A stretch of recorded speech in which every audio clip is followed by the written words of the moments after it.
Y para quien no lo sepa, en América del Sur y Central y en Australia tenemos abejas sociales que no tienen aguijón.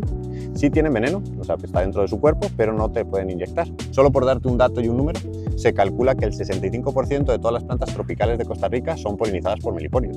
Si nos fuéramos a Europa y revisáramos todas las especies forestales que nos encontramos desde Portugal hasta los Urales en Rusia, recorriendo Italia, Alemania, Polonia, todos esos países, encontraríamos alrededor de unas 100 especies de árboles. Si te vas a Estados Unidos y Canadá juntos, el número llega a 350. 350 árboles diferentes. Aquí en Costa Rica, ya para el año 2018, se habían descubierto más de 2.000 especies de árboles. En el Bosque Eterno de los Niños, que quien no lo conozca es un bosque maravilloso de San Carlos, los índices de biodiversidad han encontrado alrededor de 200 especies por hectárea.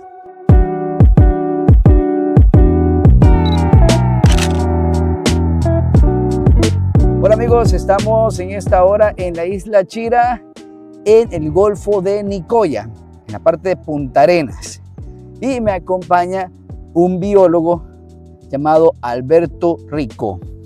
Alberto Rico es español y hoy nos va a comentar un poco sobre su experiencia como biólogo, lo que ha vivido aquí en Costa Rica y en otras partes del mundo, y hablar de algunas curiosidades también con respecto a la naturaleza, a la biodiversidad y a todo lo que tiene que ver con fauna y flora. Bueno, más flora que fauna, ¿verdad? Sí, bueno, pero igual nos vamos a ir por todas las cosas.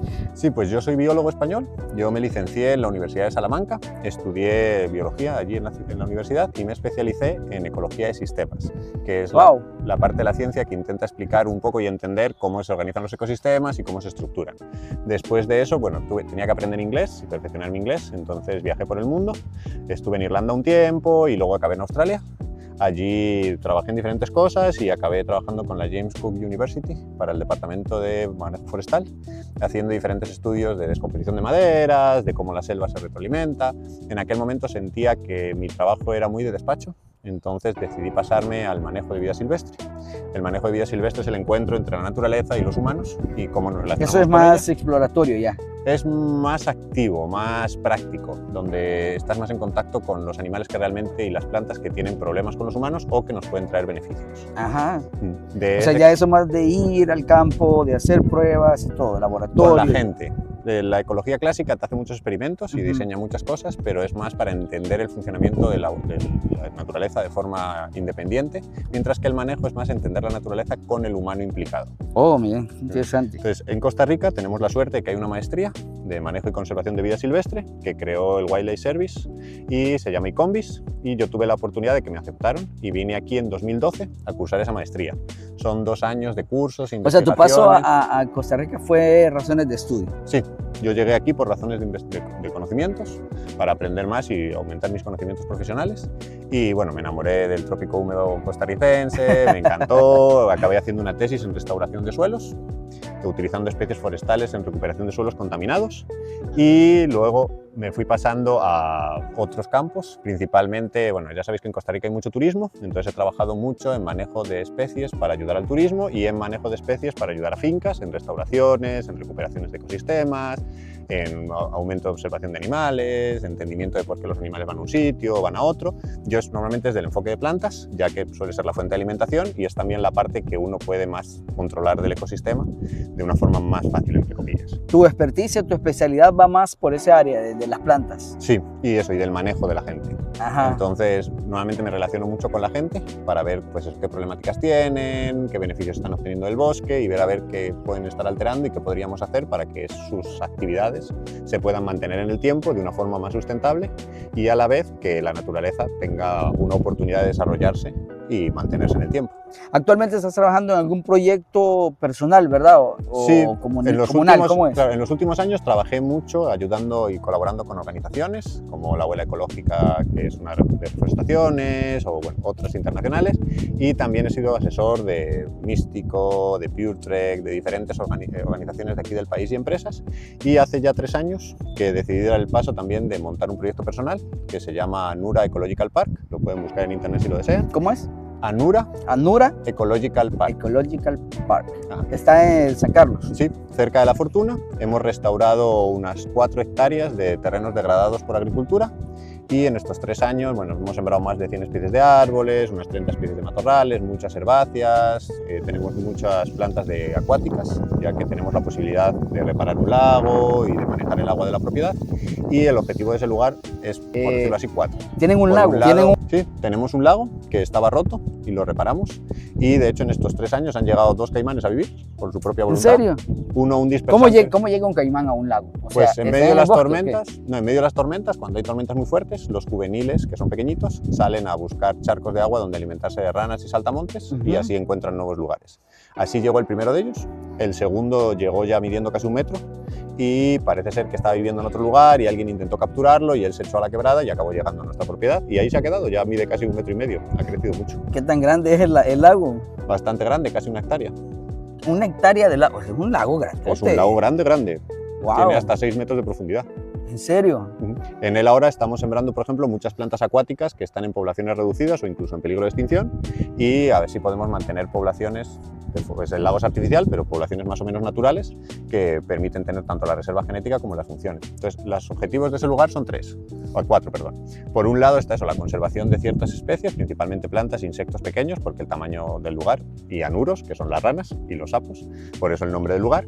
El segundo, que sería la generación de ingresos, para demostrar que lo que se llaman tierras baldías o tierras que la gente no ve como útiles, pueden generar ingresos de calidad y crear fuentes de trabajo que son mucho más amables que la agricultura, ya que la agricultura al final es un trabajo muy duro, que implica muchas horas y los beneficios para la comunidad no son tan altos.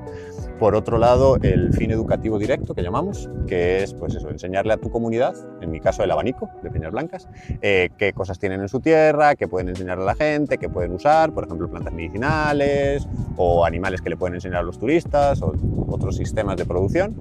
Y el cuarto, que sería enseñarle a los dueños de proyectos cómo pueden hacer que su proyecto, por un lado, sea más seguro para el turista, pero por otro lado, cause menos daños para el ecosistema. Entonces utilizamos técnicas como los senderos están hechos de rectas y curvas para que el lugar parezca mucho más largo y mucho más grande sin crear sensación de repetición. Tenemos senderos de una anchura bastante amplia, de unos 50 a unos 70, para evitar que las serpientes no puedan ser detectadas.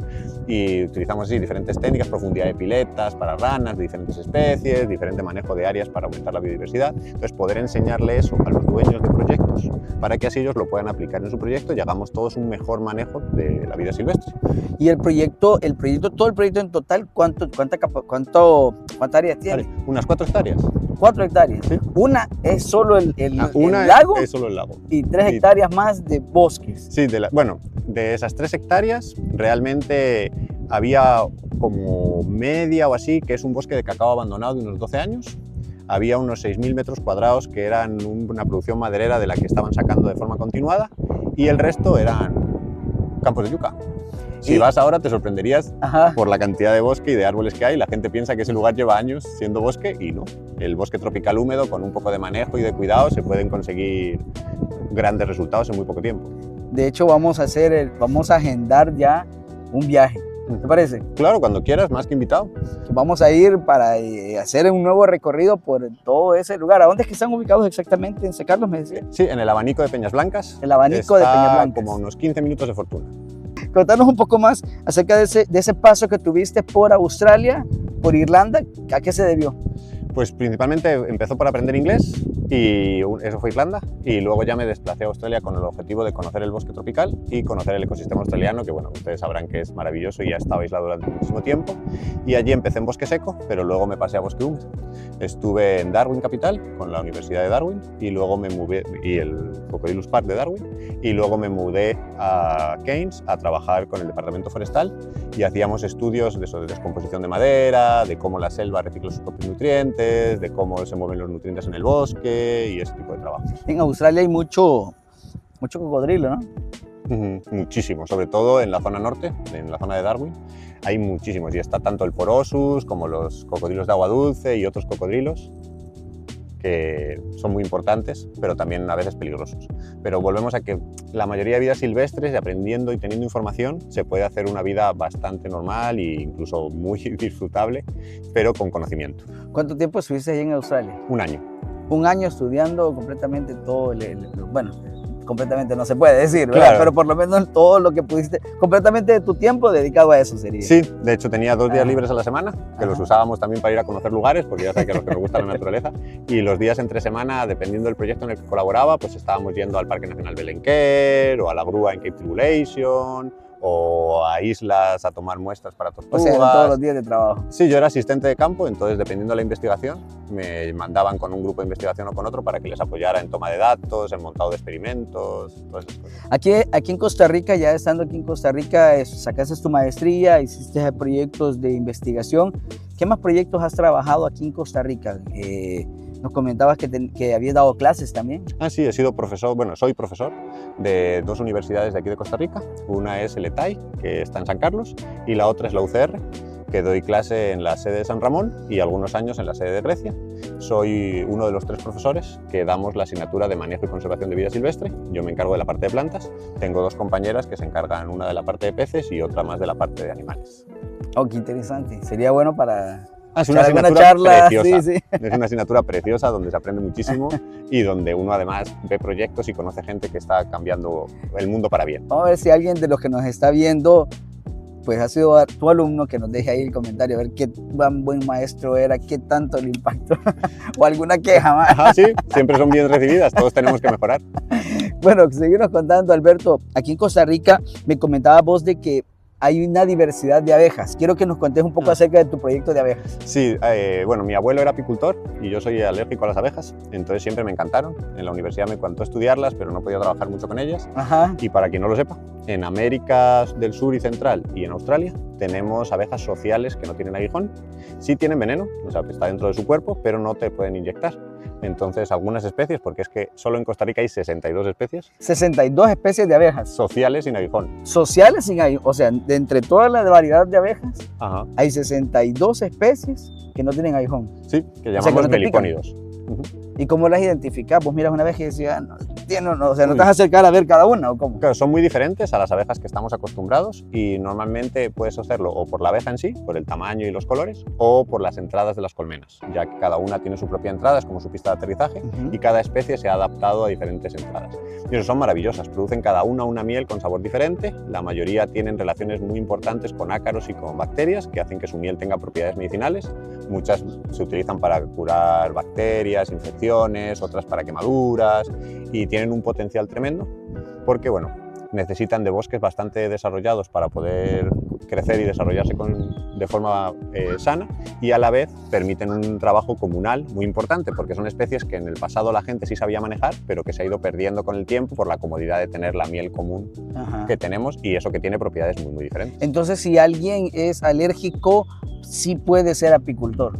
O sea, no Llevando llamaríamos, eso, ¿no? claro, no los llamaríamos apicultor. Ah, no se llaman porque apicultores, ¿no? los apicultores son los que trabajan con el género Apis, que son las abejas con aguijón. Ah, o sea, las apis son otro tipo de abejas. Ajá. Y los que trabajamos Estamos aprendiendo mucho hoy en este recorrido. claro, los que trabajamos con abejas de Costa Rica, vamos, de América, los llamamos meliponicultores, porque la tribu, el Meliponicultores. grupo grande, se llama meliponas. Meliponas son todo el conjunto de esas abejas que no tienen aguijón. Sería el nombre correcto Ujú. de las abejas sin aguijón. Qué interesante. Y ahí en el proyecto que tú tienes, también tienes ahí ¿Abejas? Sí. abejas. De hecho, tengo tanto de producción, de abejas no con aguijón, pero abejas de las que los humanos usamos para producir, como mariolas o soncuanos, para que la gente también las vea, aprenda. Estamos montando un tour de abejas para que también los turistas extranjeros lo conozcan, pero queremos que los locales aprendan a manejarlas. Ahí estamos utilizando una caja muy famosa que desarrollaron unos brasileños, que es para beneficio de la humanidad, para que la gente aprenda a manejarlas y a producir la miel sin dañar a la especie. Y también tenemos especies de las que no tienen interés humano, porque, bueno, aunque no tengan aguijón, algunas son bastante inteligentes. Por ejemplo, algunas de ellas acumulan excrementos de animales dentro de la colmena. Entonces, cuando tú rompes la colmena, pones la miel en contacto con esos excrementos y se vuelve no segura de comer. Pero Ajá. también son especies muy interesantes que ofrecen unos servicios ecosistémicos muy importantes, y también hay que conservarlas porque eso polinizan ciertas plantas. Solo por darte un dato y un número, se calcula que el 65% de todas las plantas tropicales de Costa Rica son polinizadas por meliponios. Oh, sí, es un Es un montón. porcentaje muy alto, Claro, son los muy alto. principales polinizadores. Hablemos de otro tema que estábamos platicando anteriormente, y es acerca de la diversidad de árboles que hay en Costa Rica. Sí, eso, otra vez, los números a veces ayudan mucho, a veces no, pero a veces ayudan bastante, Entonces, si nos fuéramos a Europa y revisáramos todas las especies forestales que nos encontramos desde Portugal hasta los Urales en Rusia, recorriendo Italia, Alemania, Polonia, todos esos países, encontraríamos alrededor de unas 100 especies de árboles. Hay quien dice 110, hay quien dice que 90, ya os podéis imaginar. Cualquiera podría decir ahí, ay, son bastantes. Sí, Ajá. y si te vas a Estados Unidos y Canadá juntos, el número llega a 350. 350 árboles diferentes. Ajá, en toda esa superficie.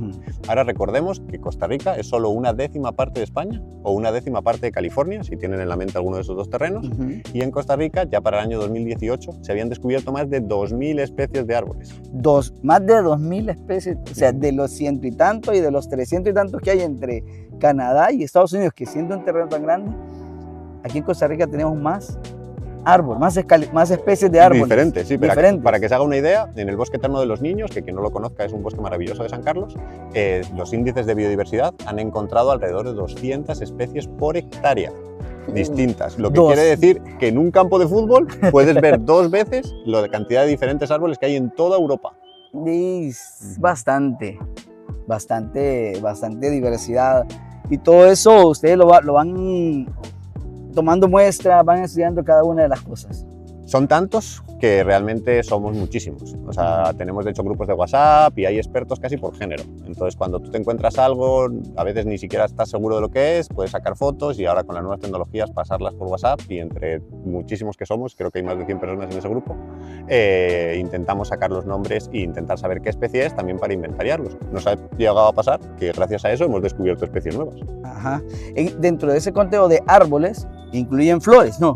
¿O es otro conteo diferente? No, esos son solo árboles. Solo árboles. Y árboles que normalmente tienen cierto tamaño, porque si vamos a ver esos 100 árboles europeos, veremos que algunos aquí los consideraríamos matorrales, no verdaderos árboles por su tamaño. Pequeñitos. Sí, porque son muy pequeños. En cambio aquí, cuando hablamos de árboles, estamos hablando de estructuras bastante grandes.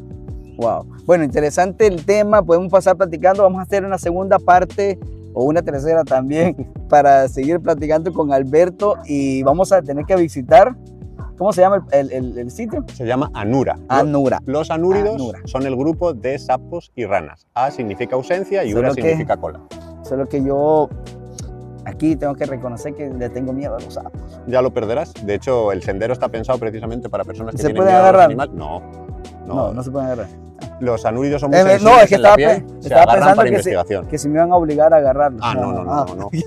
No, de hecho, hace poco tuvimos una persona con fobia a las arañas y una chica con fobia a los insectos que vino hasta con traje de apicultura y las dos se fueron súper seguras y contentas porque precisamente el sendero está diseñado para que los seres humanos se sientan seguros y tranquilos. Excelente. Porque queremos que la gente aprenda sobre la selva, el conocimiento. Y que uno no le tenga ese pavor que les tiene a los sapos de que vos lo miras ¡ay! A correr. Como yo le digo a mis estudiantes, el conocimiento es poder. Sí, claro. Si tú sabes qué animal lo que hace y cómo vive, pues puedes reaccionar de una forma más real y sensata. Bueno, Alberto, ha sido un gusto poder platicar con vos, poder conocer un poco de toda esta experiencia y todo este conocimiento que tenés. Así que gracias por este tiempo, hermano. Claro, a ti y a ver qué nos encontramos en la isla. Promete el viaje. Bueno.